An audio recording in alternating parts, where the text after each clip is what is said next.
Audioteka Verslui pristato Žmogiškieji iššūkiai. Podcastas apie darbą su žmonėmis. Sveiki, mielieji. Ačiū, kad įsijungėte Žmogiškųjų iššūkių podcastą. Su jumis sveikinuosi aš, Valerija Buzėninė.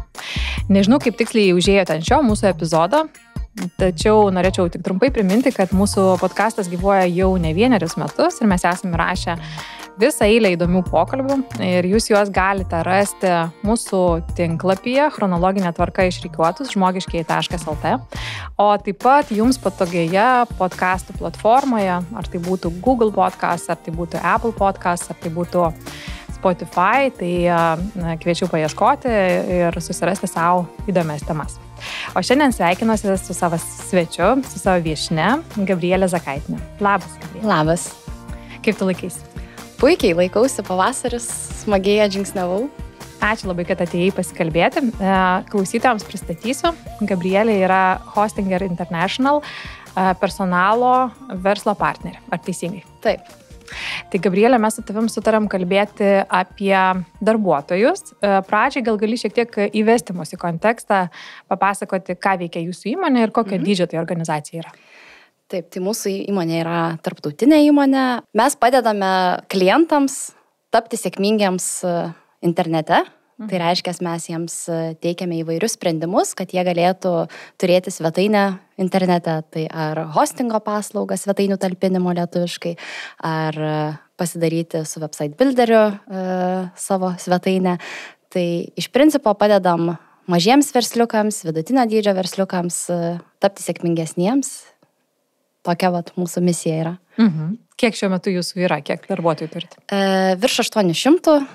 Turime, mūsų headquarteris skaitosi Lietuvoje, tačiau turime įvairiose lokacijose, tikrai išsibarstę po visą pasaulyje, ir Indonezijoje, ir Brazilijoje, kitose Latino Amerikos šalyse, žodžiu, ir Europoje daug pavienių darbuotojų įvairiose lokacijose. Tai mes su tavim šiandien sutarėm kalbėti, Gabrielė, apie high performerius, angliškas tas terminas, arba, nežinau, top performerius, arba top darbuotojus, kaip pati esi išvertus tą terminą. Gal mes pradžiai galim tada klausytojus įvesti, apie ką mes kalbam, kas tie high performeriai yra ir kaip mes juos apibrėžiam. Tai turbūt tų apibrėžimų, jeigu pasimtumėm literatūrą, tai rastumėm pačių įvairiausių. Aš gal papasakosiu, per ką mes traktuojame, ir nes galit rasti tikrai apibrėžimų, kad tai yra, turi būti aukštas rezultatyvumas. Mūsų organizacijai tai ne tik tai yra labai svarbu, kad būtų tas rezultatyvumas, tačiau skirstome į tą tokį task performance, kur tu tikrai pasieki rezultatus, kurių tu sieki per savo užduotis, bet taip pat yra tas vadinamas contextual performance, atitikimas mūsų principams, mūsų, kaip mes matome, žodžiu, kaip esam susitarę dirbti savo organizacijoje. Ir turi būti ir per tą vietą, per tuos principus taip pat aukštas rezultatyvumas. Tai, žodžiu, kultūrinis net nenoriu sakyti fitas, bet tas editionas mūsų kompanijai. Tai iš esmės tai yra efektyvumas to, ką padarai ir kaip padarai, teisingai? Taip, labai, labai gerai apibendrintai, Valerija, tikrai yra tas what and how. Tai how dalis labai, kaip atlikai, tai irgi yra super svarbi mūsų darbe ir jau kai sakom top darbuotojas, tai turi ir ten būti atsiskleidęs. Vėlgi, ar mes turim 10 principų, kuriais vadovaujamės, tai galbūt ne visuose, ten reikia jau būti ekstra, bet kažkurie visuose turi palaikyti higieninį tą lygį, kad tu tikrai atspindi, atitinki, o kažkuriuose žibi. Okay. Tai tu pati esi padariusi tyrimą ir kaip atsirado tas tyrimo mintis pati ir ką atradai? Jo, tai tyrimo mintis, kodėl būtent tokią temą pasirinkau, tai todėl, kad jau dirbome tuo metu organizacijoje, ta kryptim, tarsi vis tiek kažkuo tu remiesi dirbdamas, ne? Tai mes irgi ten turim šaltinius, kuriais remiamės, kurie mums atrodo teisingi, tai tarsi jau buvo užuomazgos, kad reiktų šitą kryptimį dirbti. Ir man asmeniškai, vėlgi, galbūt dalinai kaip HR žmogui, dalinai kaip tiesiog Gabrieliai irgi buvo įdomu, ar tikrai, kas ten galioja kitose organizacijose, tinka ir mums, ir norėjosi irgi ir pasitikrinti ant savo organizacijos, būtent pašnekėti iš kitos pusės, aš pati dirbu to verslo partneriu, tai man privaloma šnekėtis tais top darbuotojais, kad aš suprasčiau gerai, kuo jie gyvena. Tai ta dalinai mintis atėjo iš to, kad pasitikrinti, ar tikrai mums tinka tai, ką mes darome. Iš kitos pusės tiesiog susipažinti artimiau, išniukštinėti, o tai ko mes dar gal nedarom, ko jie norėtų. Tai taip gimė ta mintis. Padariau kokybinį tyrimą, išanalizavau ir gavau tam tikrus rezultatus, kurie tiesiog užtvirtino tam tikrus dalykus, kai kuriuos naujoj šviesoj parodė ir toliau darbuojamės tą informaciją. Tai vienas iš dalykų, ką tu bandėjai atsakyti tyrimo metu, kaip aš suprantu, reiškia, kokiais bruožais pasižymė tie high performeriai, ar teisingai? Taip, iš principo visą laiką buvo tas klausimas, o tai, kodėl vieniems atrodo be didesnių pastangų labai viskas gerai einasi, kitiems reikia labai didelių pastangų, kad taip eitųsi, kiti, kad ir deda tas pastangas, vis tiek nesigauna. Tai tikrai buvo įdomu, vėlgi ten ir literatūros apžvalgas pasidomi, kokie tie galimi skirtumai. Ir iš tiesų man literatūros apžvalgos neatsakė to klausimo, nes dažniausiai tai tiesiog paimama kažkokia imtis, patikrinama ir išvardinami tie tokie, klasikiniai bruožai, kuriuos, ir tu pats dabar, mes sėdėtumėm, brainstormintumėm top darbuotojų bruožus ir mes turbūt juos atrastumėm. Tai man kažkaip trūko to tokio svorio, kažkokio to uždėjimo, tai kas iš tikrųjų atskiria, ko čia ieškot, atranką darom, tai ko ieškot. Arba, savo atsakyti tiesiog tam tikrus klausimus irgi, ar čia asmeninės savybės, ar čia mes galim tai pakeisti, ar mes galim, dabar turim žmogų, kuris iš tikrųjų, jam sunkiau sekasi pasiekti to top performance'o, tai ar verta ir kiek verta investuoti. Tokie natūralūs klausimai, man atrodo, kiekvienam, ir personalo specialistui kyla, kur vis tiek iš natūros tarsi norim visus pamokyti, visus išedukuoti, visais tikim, bet versle kartais turi paieškoti, balanso, o tai kiek laiko tam skirti. Tai mane kamavo tie patys klausimai ir aš užsinorėjau juos atsakyti. Ar pavyko? Manau, kad taip, pavyko ir rezultatai, kuriuos gavau, man gal nenustebino iš tos pusės, kad labai jie konektinosi, jungėsi, žodžiu, vienas rezultatas kitą paaiškindavo ir kur tu tada susijai, ką tu literatūros analizėse skaitėjai, žodžiu, tau susijungia ten kokie 3 straipsniai tada į vieną galvoje. Iš kitos pusės nustebino, nes kad taip labai, pas mane 4 temos išriškėjo, kai darai kokybinę analizę, tematinę, tu nueini į kažkokius, stambesnius blokus ir tos 4 temos, kurios išaiškėjo, jos labai ryškiai išsiskyrė. Nebuvo, kad man reikėjo kažką pritempinėti, ieškoti labai, jos tiesiog labai atsikartojo. Ką pamatei, kas tave pačią nustebino labiausiai? 4 temos tokios atsiskleidė, kurios būdingos būtent tiem top darbuotojams. Vienas iš dalykų, kuris atskyrė, yra požiūris į kolegas. Bet mane nustebino gal labiau iš tos personalisto perspektyvos, kur tu žinai, šiaip, yra ten komandos efektyvumo fundamentalai kažkokie, kad ten turi būti team player, labai gera atmosfera komandai. Tai visi šitie dalykai ryškėjo pas visus darbuotojus, kas ryškėjo pas top darbuotojus, kad jiems ne tik šitie dalykai svarbus, jiems žiauriai svarbu, kas juos supa toj komandoje ir kad komanda būtų stipri, kad ten būtų žmonių, kurie juos challengintų, kurie, žodžiu, pakvestionuotų juos. Žodžiu, labai labai svarbu ne tik tas vaibas tymo, bet ir kas būtent tavo komandoje yra ir ar tau malonu toj komandoje dirbti, nusako labai dažnai ne tik santykis, kaip mes bendraujam, bet ir būtent ar aš galiu iš to žmogaus kažko pasimokyti, ar mes būsime vienas kitam naudingi siekiant tikslus. Tai va tas toks požiūris tikrai įsiskyrė ir ne vienam iš tikrųjų interviu išryškėjo ta tendencija, kad dirbti su žmonėm, kurie nuolat nepasiekia rezultatų tokių kaip jie, šiek tiek demotyvuoja. Tai nustebino iš tos pusės, kad aš gavau savo atsakymą, kaip personalo atstovas, ne, kad kartais tikrai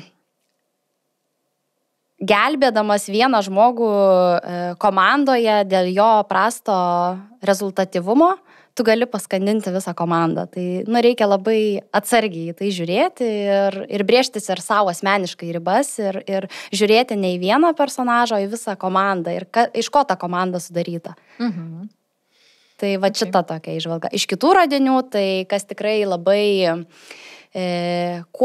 su kuo save identifikavo tie top darbuotojai, tai su aukšta ambicija ir ta ambicija atsiskleisdavo per norą nuolat imtis kažkokiu tais naujų iššūkių, juos nugalėti. Jiems nepatinka tiesiog kartoti tuos pačius veiksmus, nuolat daryti rutininės kažkokias užduotis, net ir rutininėse užduotyse jie rasdavo, kaip ten kažką prioptimizuoti, pagerinti, pakeisti, kur iš viso pakeičia tada, žodžiu, kažkokį tais operational eigą ir panašiai. Trečiasis bruožas, kuris irgi toks įdomus, nes galima būtų išvadą daryti iš visų duomenų, kuriuos susirinkau, kad tie žmonės tiesiog geriau supranta verslą. Bet kuo aš ten labiau knisausi ir tuose duomenyse, ir tuose pasakymuose, ir kartu siejau su literatūra visa, tai aišku, verslo supratimas ateina per kontekstą, kiek tu esi organizacijai, kokioj tu rolėje esi, kiek tu ten gauni to konteksto. Bet kas įsiskyrė šitose žmonėse, kad jie visą laiką bandydavo pamatyti platesnį vaizdą. Okay. Tai bet kokią gauna užduotį, tai nebus, kad jie puls daryti ją tiesiog, nes tokią gavo. Norėjo suprasti, iš kur jinai atėjo, kas ją davė, kodėl davė, kokia prasmė tos užduoties. Žodžiu, labai labai nuosaikiai bandydavo pamatyti tą platesnį vaizdą ir tada eiti į detalės ir jau sužiūrėti. Žodžiu, kas gal nustebino irgi siejant su literatūra, kad toks performanso mechanizmas, jeigu tu žiūri į performansą kaip į tiesioginį procesą, kad aš kažką susiplanuoju, kažką padarau, žodžiu, gaunu rezultatus, paprašau feedbacko, grįžtu atgal, tai toks mechanizmas yra būdingas ekspertiniam performansui. Nors tarp mano kalbintų žmonių tikrai buvo ir neekspertinio lygio atstovų. Tai ką man tai tokį sufleravo, tokią išvadą, kad dalis žmonių iš tikrųjų tą turi performanso procesą, mechanizmą, kuris jau nuo pradžios yra kitoks negu kitų žmonių. Ir jiems gal ir net ir lengviau tapti tais to performeriais, nes jie tada pasižiūri, kokią čia tą užduotį daryti. Jeigu man šita užduotis neturi prasmės, aš nematau, kaip jinai prisidės, tai gal aš jos nedarysiu ir pasimsiu kitą. Ir aišku, labai priklauso kokia organizacijos kultūra. Jeigu jinai ten labai apibrėžta procesais, tai gal šitas žmogus nebūtų high performeris tokioje organizacijoje. Mūsų organizacija yra ganėtinai laisva, leidžianti žmonėms išeiti už rėmelio ribų. Tai jeigu tu sugebi pademonstruoti tą performansą kitaip sugalvojęs ir įrodęs, kad šita užduotis yra nesąmonė, tai yra galima. Tai mes tokius žmonės gerbiam ir vertinam. Mhm. Tai va. Okay. Ir ketvirta? Ir ketvirtas bruožas, tai aš jį pasilieku dažniausiai paskutinį, bet jis iš tiesų pagal mane yra pamatinis. Tai yra angliškai self-efficacy, tai yra aš galiu požiūris. Kaip tu vertini savo vidinį tokį galimybę atlikti užduotį. Pavyzdžiui, gauni kažkokią užduotį, kur niekada nesidaręs, apimtis neaiški, galbūt tikslas irgi kažkur plaukėjo, ar ne, ką ten tau tiksliai reikia pasiekti. Ir viduj randi va tokį motivaciją, kad, aš susikaupsiu, čia skirsiu papildomų resursų kažkokių, gal aš ten su tuo pasikalbėsiu, su anuo trečiu, bet tu jauti, kad tu gali įvykdyti, nors yra žiauriai daug nežinomų veiksnių. Ir tokie darbuotojai, jie rečiau mėgsta gauti sukramtytas užduotis, kažkaip sudėliotas, juos dažniausiai demotyvuoja, tokie darbuotojai nori patys sugalvoti, kaip atlikti užduotį, patys susikarpyti ją į mažus tuos gabaliukus ir improvizuoti, žodžiu. Tai vat, tas toksai aš galiu požiūris. Tikėjimas, kad padarysiu, ne? Bet tai siejasi ir su ambicija taip pat. Labai siejasi su ambicija. Tai kaip veikia tas aš galiu. Tai realiai jisai yra labai glaudžiai susijęs su asmeninės savikontrolė. Kaip tu gebis kontroliuoti, susidėlioti save, žodžiu, susistatyti, esant stresui. Ir net, pavyzdžiui, mano pirma buvo kaip ir hipotezė, kad galbūt šitie žmonės geriau adaptuosis prie pasikeičiančių aplinkybių, bet aš vis tik nuėjau giliau į tą self-efficacy, todėl kad būtent tas aš galiu ir tas savikontrolė, gebėjimas susistatyti, nebūti tokiam dirgliam išorės faktoriams, kur gebėti atsiriboti ir skirti tuos savo resursus ir dėmesį užduoties atlikimui, o ne išorės faktoriam, kaip aš jaudinuosi, ką čia apie mane pagalvos, aš nesugebu ar panašiai. Tai šitą sukaupi ir darai, ką reikia daryti. Tai būtent šitas bruožas ir padeda greitai prisitaikyti prie keičiančių situacijų, prie kompleksikos didelės ir kaip susijęs su ambicija. Tai aš manau, kad žmogus negali būti labai stipriai ambicingas, jeigu neturi to aš galiu požiūrio. Užtikrintumo, taip. Nes tu natūraliai, jeigu tu savim netiki, kad tu gali padaryti, kad tu gali padeliverinti, tai ir galvoji, okei, būtų fainai gal kažkada ten gauti tokį projektą ar kitokį, bet sunku iki jo daeiti, jeigu nėra to. Jeigu savim abejoji, taip tariant. Jo, tai labai susiję. Ir iš čia, išeina ir daugiau dalykų. Pavyzdžiui, net ir tas pats platesnio vaizdo matymas. Man irgi labai siejasi su tuo aš galiu. Tai automatiškai ir su ambicija lygiai taip pat. Esi ambicingas, tai aišku, tu nori būti išgirstas, nori matytis. Galbūt netgi turėjau tokią irgi teoriją. Galbūt tie žmonės, kurie yra ambicingi, jie dažniau ir rodosi vadovams ir daugiau parodo, ką padaro, geriau save pristato. Tai automatiškai stiprina, toks reinforcing loop gaunasi, ratas, žodžiu, aš kaip vadinam, į viršų kylanti spiralė, žodžiu, vienas kitą, kur papildo. Automatiškai, jeigu tu taip darai, tu atsiduri arčiau vadovų, tu daugiau konteksto gauni, tau lengviau pamatyti tą platesnį vaizdą, žodžiu. Tai jie atrodo toks jausmas, kai tu pasižiūri, kad tie bruožai vienas kitą tiesiog pamaitina ir sukasi kaip spiralė į viršų. Tai šiek tiek rezumuojant, reiškia 4 bruožai, kurie išskiria high performerius. Tai yra ambicija, reiklumas komandai, arba svarba, kas yra aplink tave žmonių prasme, tada self-efficacy, tai tikėjimas, kad aš galiu. Ir 4, sakėjai, 4 bruožas yra platesnio vaizdo tas matymas, kuris labai greitai padeda pasiekti verslui reikalingų rezultatų. Tai reiškia, kad tu nesiemi kažko šiaip daryti, o nori daryti dalykus, kurie atneša kažkokią daro įtaką tiesiog. Tai Gabrielė, mes turim šitus 4 bruožus. Kaip tu manai, ar jie yra universalūs, ta prasme, verslų kontekste? Ar tai yra jūsų organizacijos high performerio apibrėžimas? Labai geras klausimas ir vėlgi turbūt nėra vienareikšmiško atsakymo. Žiūrint, kadangi čia yra vis tiek mokslinis tyrimas, tai galiu atsakyti labai ir moksliškai, kad mano tyrimas buvo darytas IT įmonėje, kuri dar turi tikrai startupo tokio vaibo, tai aš nebūčiau tokia drąsi teikti, kad tiktų ir kitoms įmonėms, nes mes jau čia kalboje išsikalbėjome, kad jeigu tai yra labai apibrėžta procesais organizacija ir kaip tik gali visai netikti. Tai manau, kad reiktų platesnės imties skirtingų įmonių, kad aš galėčiau pasakyti teiginį, kad tikrai tinka visi mano išvardinti.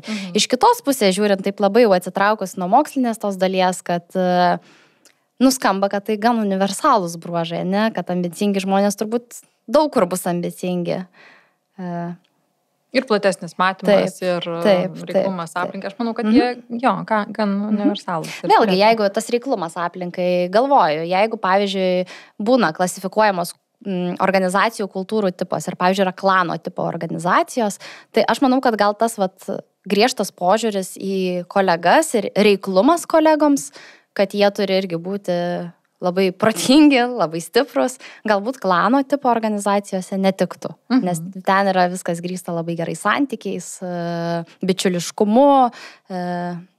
Manau, kad tokios organizacijos sunkiau ir su atgalinio ryšio kultūra, to tokio, kaip mes mėgstam tą tokį, kalbant apie atgalinį ryšį, care personally, challenge directly, tai tas challenge directly, tiesioginio challenge'inimo dalis turbūt klano tipo organizacijose netiktų. Kiek maždaug procentaliai tokių darbuotojų, high performerių organizacijoje yra? Apie kokią dalį organizacijos mes kalbam?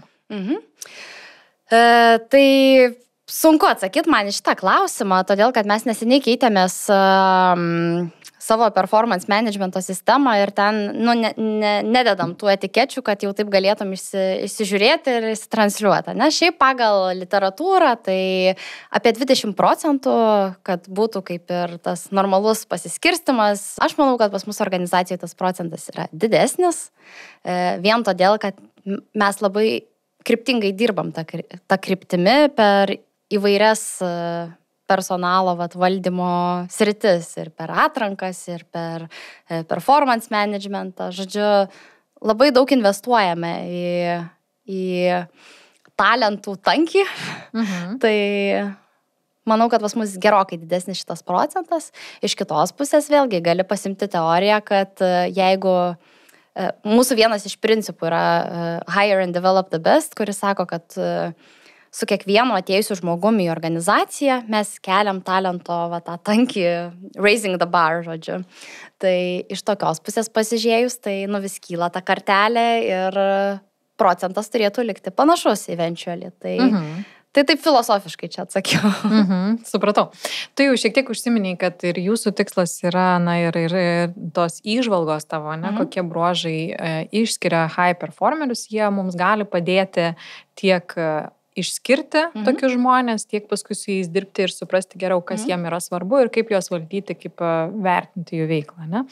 Tai jeigu mes paimtumėm tą tokią tipinę situaciją atranka, ir ateina žmonės į atranką, gal gali papasakot, kaip atskleisti vieną ar kitą bruožą, kaip jį išlukštenti, kad pamatytum, kad čia potencialus high performeris prieš mus sėdi. Ja.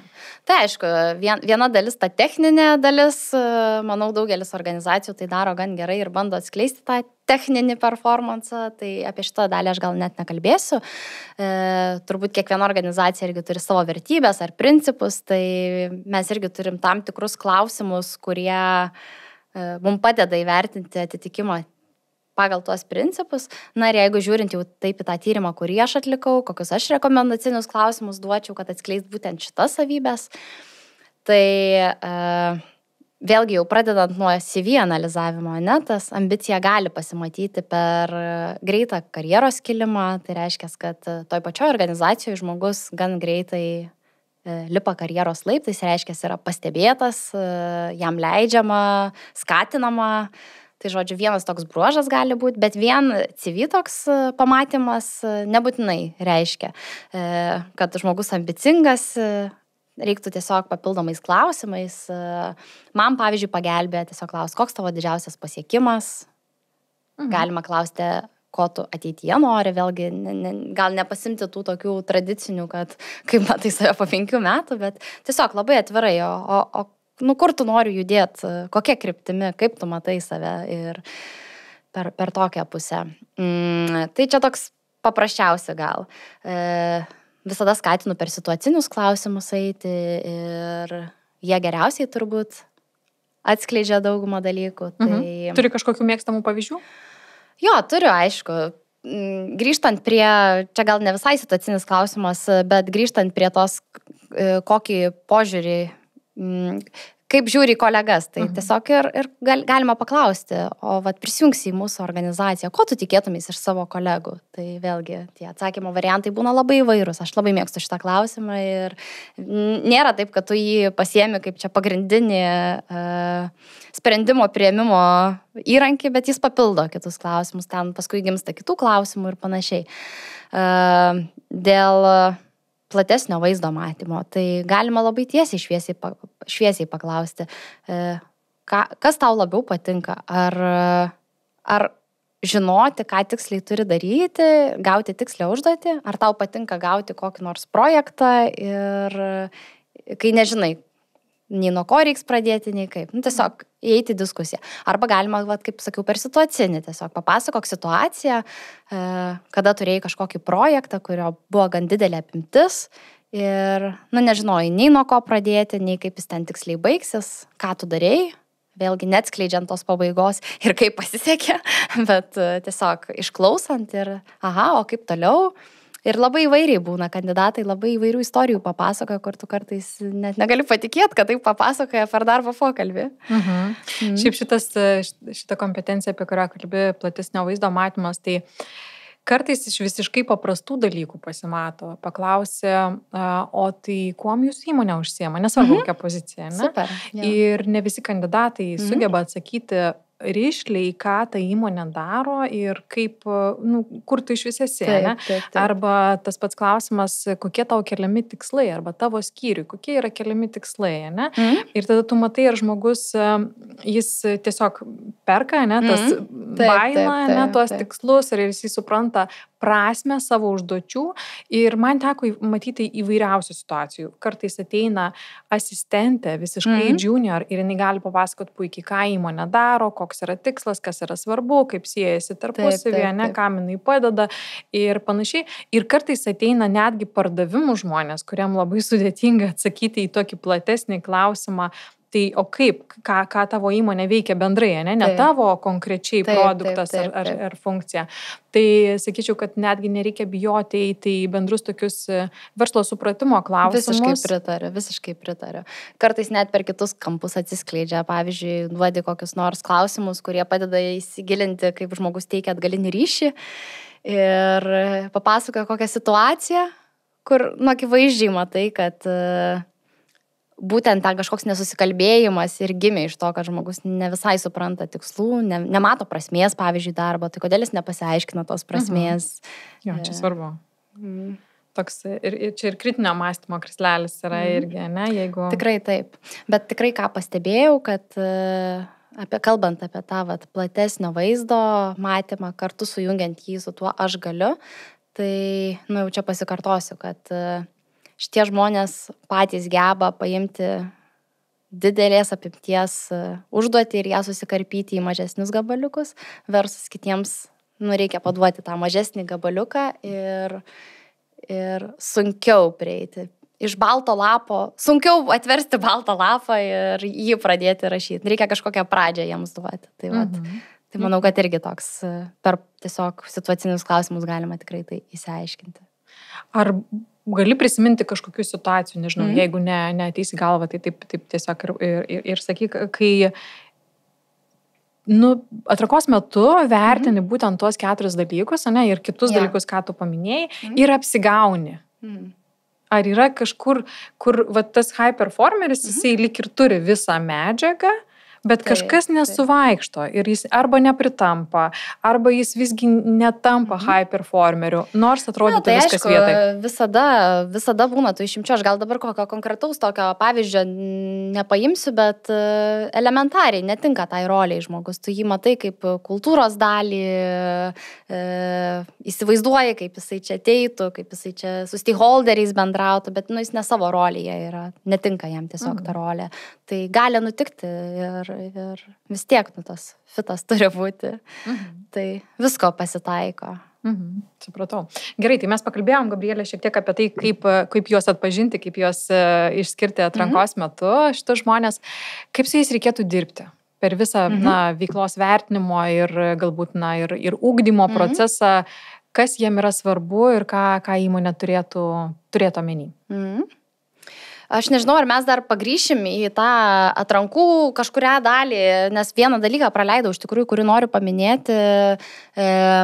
Mes turim irgi specifinį atrankos procesą, kuris apart šitų klausimų uždeda dar vieną ekstra tokį layerį, kad mes vis tik įsileistumėm tuos žmonės, su kuriais norime dirbti ir kurie nori su mumis dirbti abipusiai, žodžiu. Tai turim tokį bar raiser etapą, kur iš kito tiesiog departamento žmogus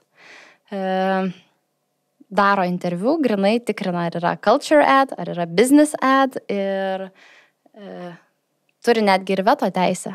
Ir dalyvauja, žodžiu, visame procese ir priimam sprendimą kartu. Aišku, sprendimas yra pas vadovą, kuris samdosi savo į komandą, bet va, tas Barreiserio konceptas, jisai labai labai stiprus mūsų organizacijoje yra, tai gal irgi įdeda dar tą ekstra layerį, kad vis tik nepatektų tie žmonės, kurie netinka tiesiog organizacijai, neatsiskleistų mūsų organizacijai. Kaip dažnai veto būna panaudojama? Labai retai, iš tikrųjų, porą atvejų tai esam turėję. Ir paskui iš tikrųjų reflektuojant, nes tos atvejus pasikelia, pripažįsta paskiau ir samdantysis vadovas, kad jo, čia praleidau. Nes Barreiseris ką daro, jisai neturi jokių biasų. Ateina iš kito departamento, jam nėra skubos jo projektą užpildyti kuo greičiau žmogumi. Tai jis nuima visus biasus, žodžiu. Tai tas veto nėra dažnai panaudojamas, bet jis galimas. Ir šiaip, aš pati neseniai turėjau tas atrankas, irgi savo į komandą ieškojau žmonių ir irgi dalyvauja Barreiseris. Tu kaip vadovas irgi visai kitą atsakomybę jauti. Imi jausti staiga tokį sustiprėjimą atsakomybės, nes tu sinti tam Barreiseriui ir sinti tik tuos kandidatus, dėl kurių pats esi tikras. Tai va irgi toks niuansas, kuris sustiprina atsakomybę. O kaip parenkamas Barreiseris? Jo, tai Barreiseris tikrai turi būti ir pats top darbuotojas ir labai gerai visas vertybės žinoti, pažinoti ir atitikti ir mokėti ir hairinti, atrankas daryti. Turim specialius mokymus jiems, yra jų toks kaip ir gildas, žodžiu, bendruomenė, kur jie nuolat patys įsitraukia yra į procesą. Tai, žodžiu, negali būti kiekvienas, kitaip tariant, yra žmonės atrinkti, kurie atstovauja ir jie yra skirtingom pozicijom tie Barreiseriai. Tai aišku, ištempia šiek tiek atrankos tą ilgį, bet mes esam pasiruošę ilgiau, galbūt pakeisti procesą, kad laikė išdėlioti, kad galbūt atranka per vieną dieną apsisuktų, bet kad visi etapai būtų. Na, labai įdomus konceptas. Okay. Tai grįžtant prie veiklos. Jo. Grįžtant, ką toliau darom su tai žmonėmis. Tai turbūt jau čia yra filosofija visa, ką darai ir kokia yra hostingerio ta kultūra bendrai paėmus, kad šitie žmonės norėtų čia dirbti. Tai visų pirma girdėti juos, žinoti jų poreikius, tai tą tyrimą iš dalies ir irgi dariau su tuo, kad išgirščiau ir žinočiau, ko jie nori ir ko jam reikia. Tai bendrai, kaip išlaikyti high performerius ir kaip juos skatinti ir ką jiems suteikti, kad jie norėtų dirbti organizacijoje, bent jau kalbant apie mūsų organizaciją. Tai suskirstyčiau į dvi dalis tokias, ne? Tai vienas jų darbo charakteristikos, tai vėlgi jau tam tikrais momentais prisilietė mane, tai kad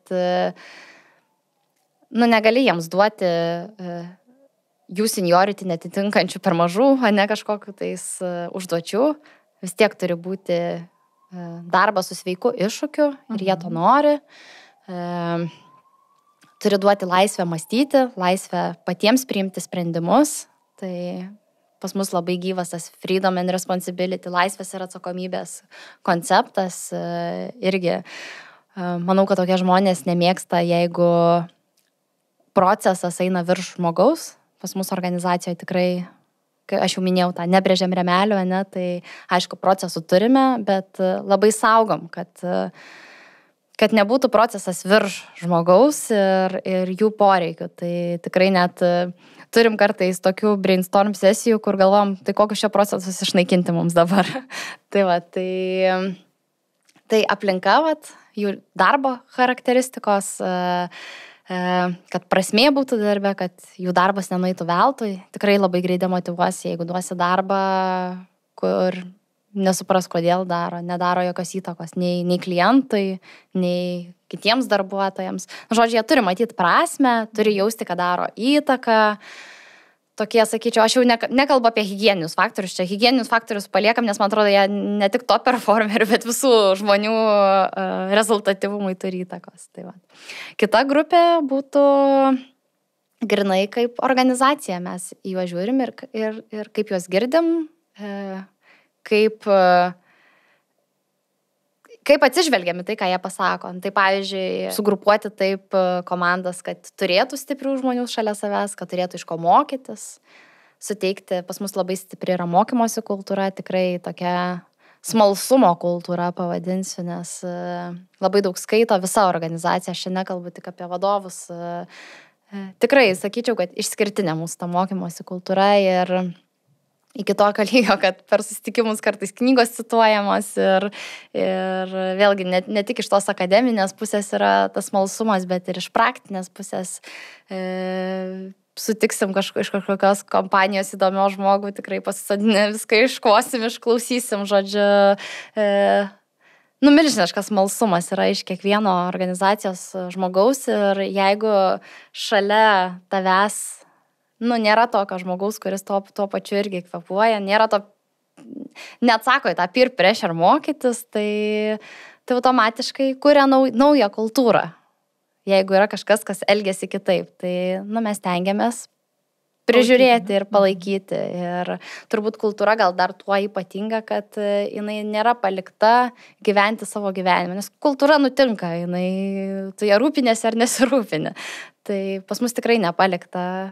Yra labai aiški vizija, kaip norim, kad būtų ir suprantam, kad kiekvienas nukrypimas kuria naują kultūrą, tai labai labai palaikom ir turim labai aiškius principus, kurie įsireiškia per konkrečius kažkokius veiksmus, ką mes vertiname gerai ir ką mes vertiname nelabai gerai. Veiklos vertinimo procese. Ar darbuotojas pats žino, kad jis yra high performeris?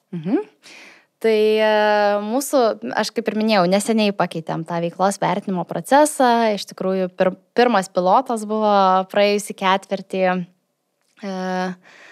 Žmonės rašo patys self-refleksijas ir yra tam tikri klausimai, kurie padeda vėliau turėti prasmingą diskusiją su vadovu, prasmingą pokalbį su vadovu ir perkalbėti tam tikrus dalykus. Vienas iš tų dalykų yra Keepers testas. Tai yra lietuviškai net nežinau kaip pavadinti, išlaikymo testas turbūt, ne? Tai realiai nei vadovas kol kas, nei žmogus neturi atsakyti taip, ne, ar čia. Tas testas skamba taip. Jeigu aš pasakyčiau, kad išeinu į kitą kompaniją, kaip smarkiai dėl manęs, kautumiais, sunku iš anglų kalbos tiesiai versti. Testas skamba taip, pats kaip konceptas, bet mes neprašom vadovų būtent toj performance managemento sistemoje atsakyti taip ar ne, ko mes klausėme ir žmogaus, ir vadovo, ar jūs esate apie tai pašnekėję. Ir mes pastatom vadovą ir jo žmogų į padėtį, kurie turi paturėti rimtą pokalbį, nes tai ne visada bus maloni tema, bet būtent kam tai nėra skirta pasakyti, kad ne, aš tavęs ten nesulaikysiu, bet yra skirta identifikuoti, o tai ką daryt, kad tu kautumiais dėl manęs, kad aš norėčiau. Ir čia, žinai, gali tu apversti iš kitos pusės į tą reverse testą. Jeigu man dabar parašytų ir pasiūlytų, ar aš norėčiau likti su šitu vadovu, pavyzdžiui, tai abipusiai galima apšnekėti ir įsivertinti, o tai ką aš darau negerai, o ko man trūksta, Tai žodžiu, ko mes siekiam, tai atviro pokalbio ir kad žmonės būtų labai susivienodinę matymus ir expectationus vieni apie kitus ir apie rezultatus ir apie tai, kur norime eiti, kur norime augti. Aš dar galvoju apie Keepers test, Gabrielė. Tai sunku įsivaizduoti iš tikrųjų situaciją, kad vadovas pasakytų darbuotojui, kad jeigu tu išeidinėtum, aš tas nebandyčiau sulaikyti. Ar galima iš vis tokia situacija? Nes tas lygis ir klausimas suponuoja, kad vadovas turėtų sakyti, kad tu man svarbus, ir tu svarbus, ir tu svarbus. Man kiekvienas komandos narys yra svarbus. Aha, bet man atrodo, kad labai girdžiu, ką tu sakai ir pritariu mintims, bet toks jausmas, kad iššokam į sakinio vidurį, o ne nuo pradžios kalbam. Nes jeigu tau yra svarbus žmogus, tai tu nenori jam meluoti, tu nori būti atviras su juo, tu nori jam padėti, ne? Ir jeigu yra kažkurių vietų, kurios nesieina, tai norisi apie jas pasišnekėti. Ir to nesinori įvilgti kažkokį sumuštinį, o norisi atvirai kalbėtis. Ir jeigu tai yra dalykas, kur aš tikrai galvoju, jeigu tu išeisi, jeigu, žinai, būna net tokių situacijų, kur gal vadovai pagalvoja, kad gal čia visiems būtų geriau, kad išeitų mane. Tai čia, aišku, jau tau irgi signalas apie vadovą, kodėl jisai anksčiau neturi to pokalbio, kodėl jisai iš vis laiko tą žmogų. Bet man atrodo, visiems visokių tų situacijų nutinka, ne? Tai man atrodo, kad tas rūpestis ir yra buvimas sąžiningu ir atvirai kalbėtis, neslėpti ir dalintis. Elgtis kaip su suaugusiu žmogumi, o ne kažkaip... Tu man rūpi, bet jo. Ir daug bet. Jo. Ir žinai, dabar vėlgi, taip filosofiškai paėmus testas, visi žino, kas yra testas. Ta prasme, jis yra apibrėžtas, kas tai yra. Tavo turbūt kaip brandaus vadovo yra tikslas iškomunikuoti teisingai, nedemotyvuojant žmogaus, tai neateinant į tai, kad tu eik, aš tavęs nelaikysim. Tai čia tiesiog nebranda ir nepagarba elementari žmogui taip pasakyti, ne? Bet, yra įvairių tų approachų, kaip tu gali tai pasakyti ir visiškai žmogų kaip tik motyvuoti, mokytis ir panašiai. Tai pavyzdžiui, per kampą, kad, žiūrėk, aš dabar nejaučiu, kad galiu atsakyti stiprų taip, bet jeigu tu padarytum šitai ir šitai, manau, kad galėčiau tada. Tai mes iš esmės kalbam, nes tų testų gali būti įvairių ir man atrodo, per laiką jų atsiranda įvairiai užvadintų ir įvairiai ten supakuotų, ne? Bet tai iš esmės yra priemonė, įrankis vadovui arba paskatinimas vadovui duoti grįžtamą į ryšį ir tiesiog atvirai bendrauti su darbuotoju. Ką tikrai dar norėčiau patikslinti, kad atsakymas net, kodėl mes nerenkam tos informacijos, ne, ką atsakė vadovai. Todėl, kad traktuojam, kad tai yra mental exercise vadovai, ne, pergalvoti savo komandos narius ir kodėl aš turiu tokią komandą, kokią turiu ir kodėl gal jai nesieina, kaip aš norėčiau, kad eitųsi. Ir tiesiog tas atsakymas taip ar ne, tai nereiškia, kad tu turi atsisveikinti su žmogum. Tu tiesiog susidėlioji akcentus, ties kuo reikia dirbti. Visa šita koncepcija yra skirta augimui, tobulėjimui nuolatiniam. Tai ir reikia suprasti, kad vieną ketvirtį gali būti atsakymas taip, kitą ketvirtį gali būti atsakymas ne. Bet tai nereiškia, kad čia imi staigiai daryti kažkokias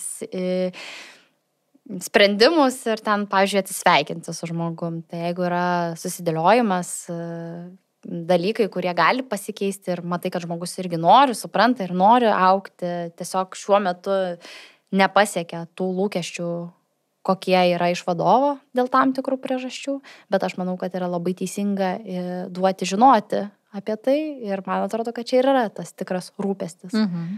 Tu šiek tiek pradėjai irgi kalbėti apie ugdymą, ne? Kad turite tokią smalsumo kultūrą, ne? Ir ko gero žmonėm, kurie turi ambiciją ir platesnį matymą, jiem yra labai svarbu judėti į priekį ir mokytis ir tobulėti. Taip. Kaip dirbat su šita sritimi? Tai iš tiesų labai įvairiom kryptim dirbama, ne? Tai tikrai ir tas vidinis mobilumas galimas ir labai skatinimas kompanijoje ir yra ne vienas žmogus užaugęs nuo customer success pozicijos iki dabar aukšto lygio vadovų, turinčių komandoje 100 žmonių ir panašiai. Tai tikrai vidinio mobilumo daug galimybių, apskritai ten jau net nekalbu ten apie mokymus, konferencijas, vidinių mokymų turim tikrai gan daug ir akademijos ir įvairūs resursai ir išorinių ir platformų įvairių ir konferencijas žmonės važinėja ištisai, žodžiu, neribojam ir įvairių tų būdų mokymosi yra ir labai skatinam.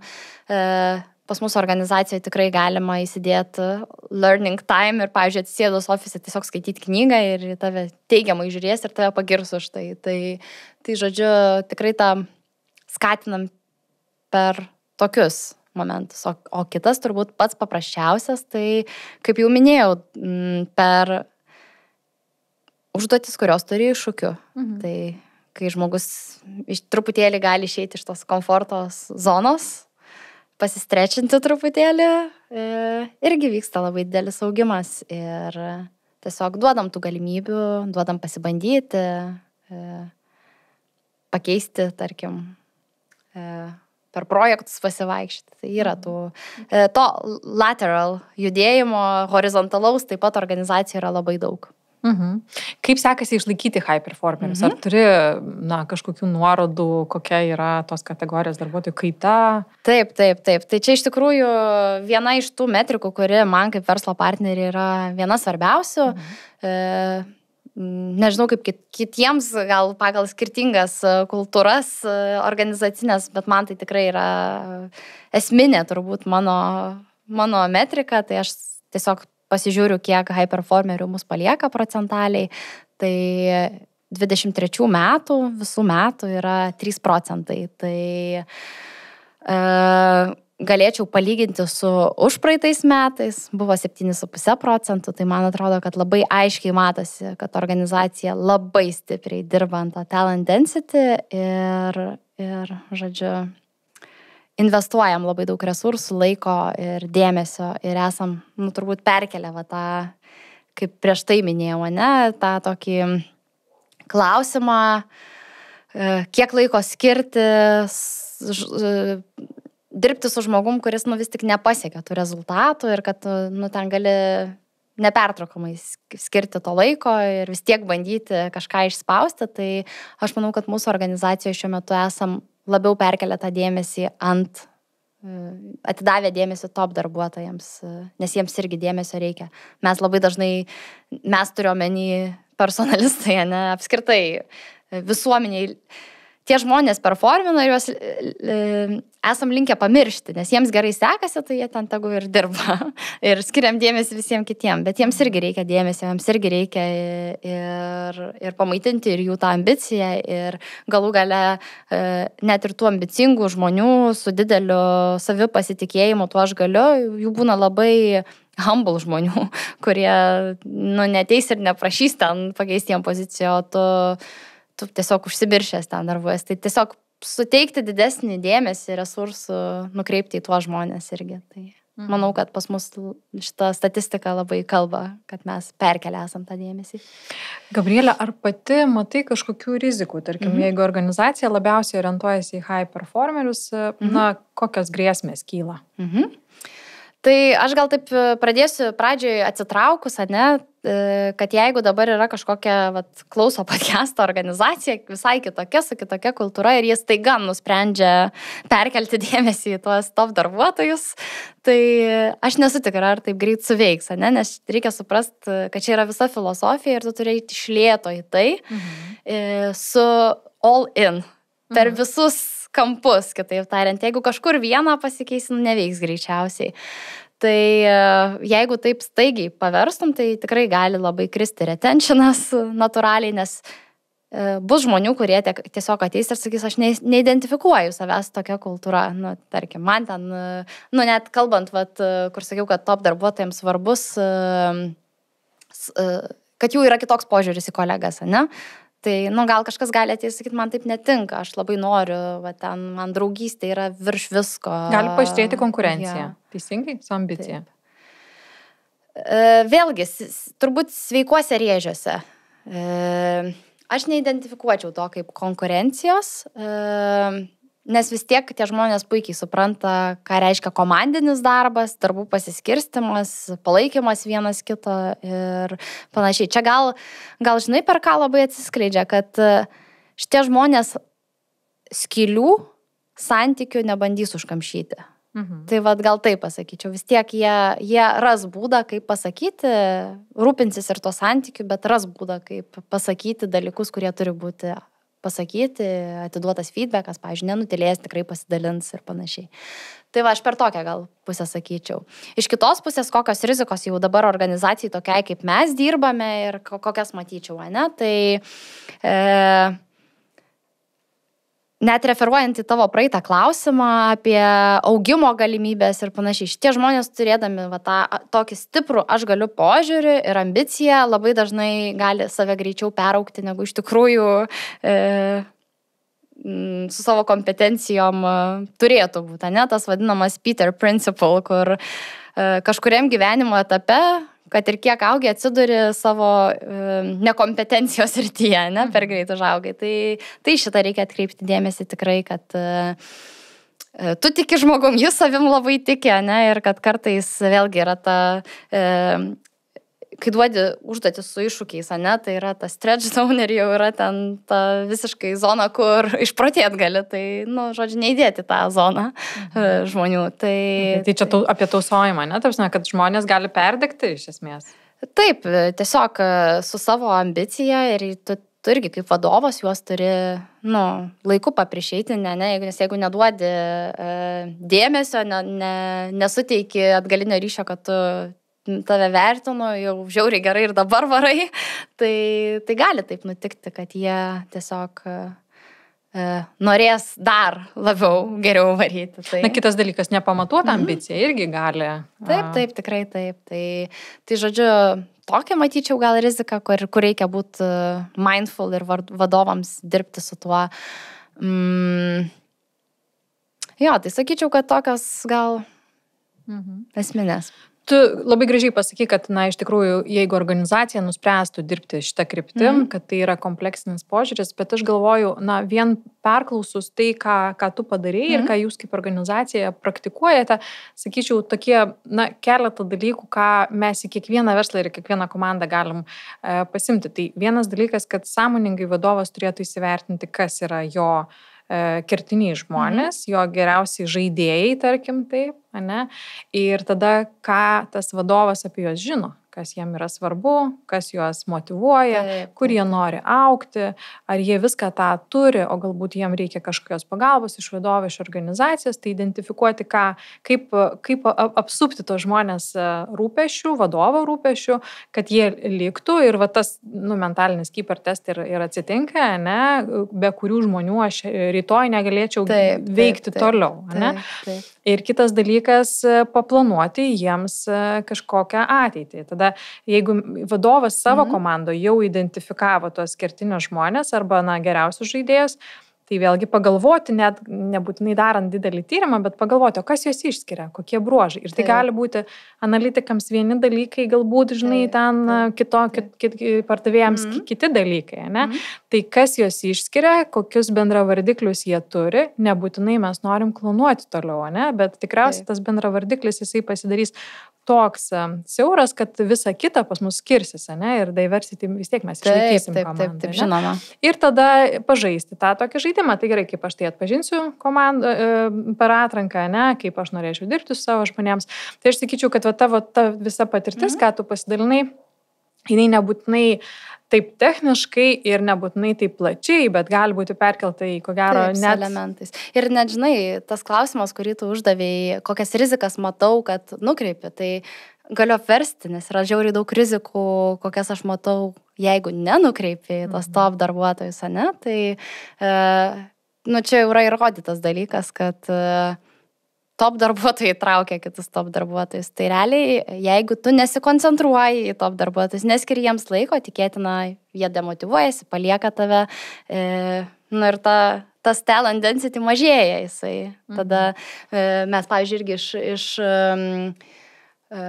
jeigu paimant personalinių kažkokių tais iniciatyvų, tai net referalų programa mes labiau koncentruojamės į tuos top darbuotojus, kad, žodžiu, žiūrim, bandom nukreipti priminimus, mokymų programas kažkokias, kad būtent šitie žmonės atvestų į organizaciją žmonių daugiau, tai net ir per tokius kampus.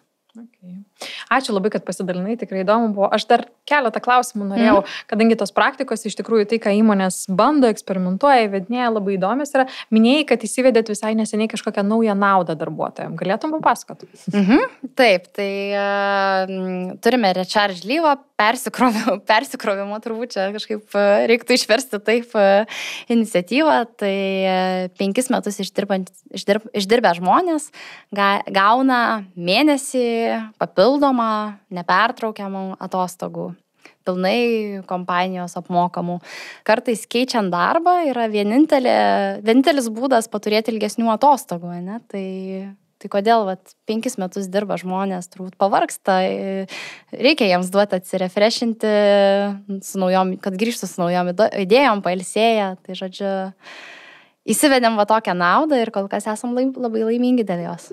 Ir Gabrielė, paskutinis dar mano klausimas, tu minėjai, kad daug skaitote organizacijoje ir žinau, kad siunčiat netgi sąrašą naujokams, ką reikia pasiskaityti, nežinau, ar tam tikrų pozicijų ar visų pozicijų. Papasako, ką skaitot?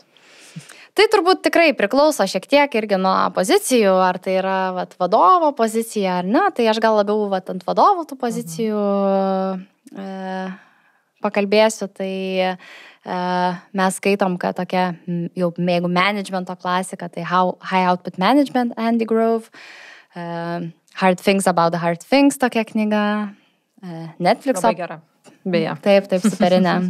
Man irgi mano darbe vienas iš tų, kaip vadinu, akademinių vadovėlių, kur kartais tiesiog atsiverti kažkurį tai skyrių, pasikartoti. Jeigu kas neskaitė, tai rekomenduoju. Aš irgi labai rekomenduoju. Netflix'o tiek Powerful, tiek No Rules knyga. Reidalijo Principles irgi geri principai sudėti tokie, kur ir filosofiniai šiek tiek pamąstymui. Tai sakyčiau gal toks apie prasmę labai gerai yra Whole Foods autorių, užkrito man, kaip vadinasi, bet žodžiu ten apie purpose kalba, apie verslo prasmę per sustainability pusę ir panašiai. O kaip skatinat skaityti? Ar tai yra kažkoks rekomendacinis sąrašas, ar kaip tai atrodo? Tai tikrai labai sunku dabar taip atsakyti, kaip skatinam, nes jau toks yra, sakyčiau, net ir peer pressure pasidaręs, kai visi aplinkui tave skaito, tai jaustumės blogai, jeigu neskaitytum. Bet iš tiesų tai skatinam jau nuo atrankų pradžios, žinai, apie tai komunikuojam, į kokią tą organizaciją ateini, kad mes to tikimės, kad per susitikimą kažkas gali knygą pacituoti, žinai, ir panašiai. Mūsų welcome package knygos yra, turime biblioteką, kur gali pasimti knygą, gali tiesiog užsisakyti, kad tau ją nupirktų, be jokių ten apribojimų, kad ir prašysi 100 knygų, tikrai nupirksim, žodžiu, plečiam tą biblioteką ir darom ir įvairias iniciatyvas, kur tiesiog kaip knygų klubai kažkokie tokie atsiranda.